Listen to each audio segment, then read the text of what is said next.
All right, so we're diving into Blue Planet Green robots today. Okay. This one was on your list, actually, Yeah. and it's right up our alley, AI in the environment. It is, and AI is everywhere these days, but this book really hones in on how it can address things like, the big challenges: climate change, Mhm. resource depletion, Sure. Yeah. protecting endangered species. Yeah, totally. And Yeah. it's not all like theoretical future stuff, right? Right. They get into some actual examples of this stuff in action right now. They do, yeah.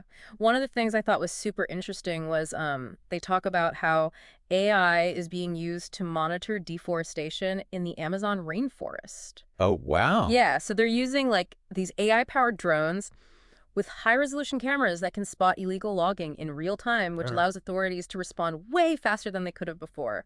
It's like having like a million tiny eyes in the sky, Yeah. just watching over everything. Exactly. It's Okay. amazing. And it's not just trees. They also talk about using it to protect endangered species. Oh. Like there are AI algorithms that are analyzing data to like predict poaching hotspots. So park rangers can, Oh, so they can be in the right place at the right time. exactly Wow, that's amazing. using AI to outsmart poachers. I like it. That's a Yeah. good use of technology. Yeah.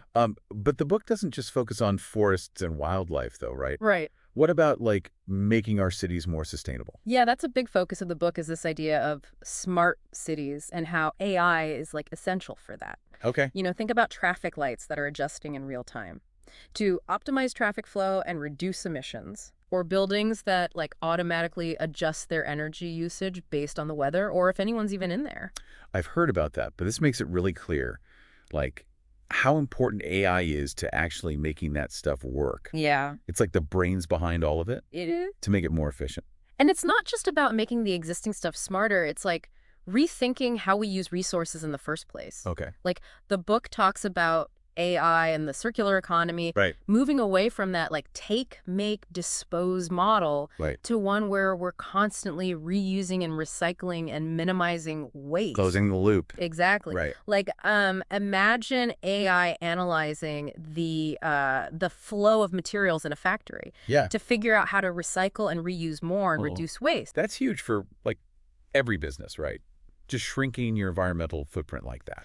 It is huge, and that's what I think is so cool about this AI is helping us design things differently, build things differently, operate things differently, where sustainability is just baked in from the beginning. Yeah, it's like upgrading the entire operating system Yes, for how we do, well, everything. I like that. But I also like this idea, we keep talking about it, but this idea of AI working with nature, Yes. not just like trying to control it. Right, right. And this seems like a good place to get into this idea of biomimicry, which I know is in the book as well. Yeah, biomimicry is fascinating. It's basically looking to nature for like inspiration to solve problems. Oh, okay. And AI is, kind of changing the game when it comes to this. And So like, instead of just trying to come up with new solutions from scratch, we can look at what nature's already doing. yeah, I mean, nature has had millions of years to like perfect things, Right. right? Yeah. So it only makes sense to, try to learn from that. That makes sense. And one of the coolest examples from the book is how they're using AI to study termite mounds. Termite mounds. Yeah. Okay, I'm not sure I see where you're going with this. So termite mounds, they're actually like incredibly efficient at regulating temperature and airflow. They've evolved these complex systems to stay cool even in like really intense heat. So like energy efficient architecture, but for termites. Exactly. And we can use AI to analyze their structure and like figure out how they work. Oh, that's cool. Yeah, and then we can take what we learn and apply it to our own buildings. Wow, that's amazing. It's like nature has already solved all these problems, and AI is how we unlock those secrets. It's like a whole library of brilliant designs, Right. just waiting for us to figure them out. And there's so much potential with this, with AI-driven biomimicry, We can look at how birds fly to design better airplanes, how fish swim to design more efficient submarines. It's like we're not just making things more efficient, it's a whole different way of thinking about design. Yeah, and it's a way that's inherently more sustainable because we're working with nature, not against it. Love it. It really is amazing to think we could like learn to design like nature does. Yeah, and it's not just about design, it's about understanding how these systems work Right. and how we can manage resources more sustainably. Like, the book spends a lot of time on water. Right. Oh, yeah, that's like water's such a big deal. I mean, Yeah. we're already seeing shortages and stuff. Huge and only getting bigger, but this book talks about how AI can make our water systems so much smarter. Okay. Like imagine a network of sensors and AI that's, constantly monitoring water use, detecting leaks instantly, optimizing irrigation so we're only using what we need where we need it. Which is like way better than just, what, watering the whole field on a schedule, Totally. whether it needs it or not. Saves water, saves money, potentially even better yields because you're not overwatering. And the book talks about using AI to monitor pollution too, right? Yeah, they talk about these systems that are like, they can monitor pollution in rivers and lakes, figure out where it's coming from, and then like alert somebody so they can go deal with it. So we're not just like hmm waiting for it to become a disaster, Exactly. It's like proactive instead of reactive. which makes a lot of sense. But what about, what was it, desalination? Yeah. Turning seawater into fresh water. Right. Huge potential there, but it's always been really energy intensive, so not super great for the environment. But AI could help with that.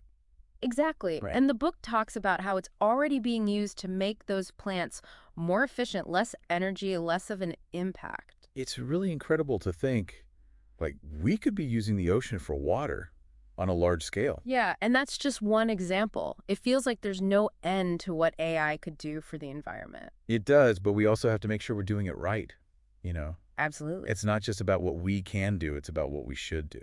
100%. I mean, AI is a tool. Right. And like any tool, it Yeah. can be used for good or bad. So how do we make sure we're on the right track with AI in the environment? I mean, Well, that's where the ethics come in. Right. We have to be thinking about the potential consequences of every decision and making sure that, these advances benefit everyone. not just like the people who can already afford it. Exactly. It has to be equitable. It has to be fair. For everyone. Yeah, this has to be about creating a better future for all of us and for the planet. Well said. We've covered a lot of ground here, We have. from like very specific examples of how AI is being used to these bigger questions of ethics and how we even approach this stuff. So for people listening, what do you think the key takeaways are? I think the biggest one is that AI has the potential to be a total game changer when it comes to the environment. Okay. It's not a magic bullet, but it can make a huge difference if we use it responsibly. Yeah. And it's not just on like scientists and engineers either. No, not at all. It's all of us to learn about this stuff and advocate for it to be used the right way. Absolutely. The future is, it's not predetermined. Yeah. We're creating it with every decision we make, With AI especially with AI. So we have to choose wisely. Yeah, those are some powerful words to end on. And on that note, We do have a responsibility to get this right. we do, but the book also, it gives me hope Okay. because it shows how many people are already doing amazing work with AI. It's not all doom and gloom. Not at all. There are solutions and there are people working on them. In Blue Planet, Green Robots Yeah. highlights a lot of that. It does, and I think that's what I want people to take away from this conversation. A sense of hope, a sense of possibility Yeah, that we can actually do this, create a better future. I love that. It's funny. Before this, I hadn't really put together AI and the circular economy. It would seem like a cool idea, but kind of like pie in the sky, Yeah. But AI actually makes it feel doable. It makes it real. It's one thing to talk about making less waste, Right. but AI can help us design systems that just don't make as much waste in the first place. Totally. And they have a good example in the book with precision agriculture. Oh, yeah. Where they're using AI to analyze all this data, like soil conditions, weather, even the health of individual plants, Wow. to figure out exactly how much water and fertilizer they need. So instead of just turning on the sprinklers for the whole field, you're giving each plant what it needs when it needs it. Which saves so much water. Right. That's amazing. Less fertilizer, too, which is a whole other issue. Right. And then healthier plants, probably better yields. Yeah. It's A win-win. Exactly. And that's what I like about so much of what we've talked about. It's not about sacrificing efficiency for sustainability. Right. It's about finding solutions where they both work together. Where they reinforce each other. Exactly. And AI seems to be really good at that. It is. I mean, it can look at all this data Yeah. way more than we could ever process on our own and find those connections, find those patterns.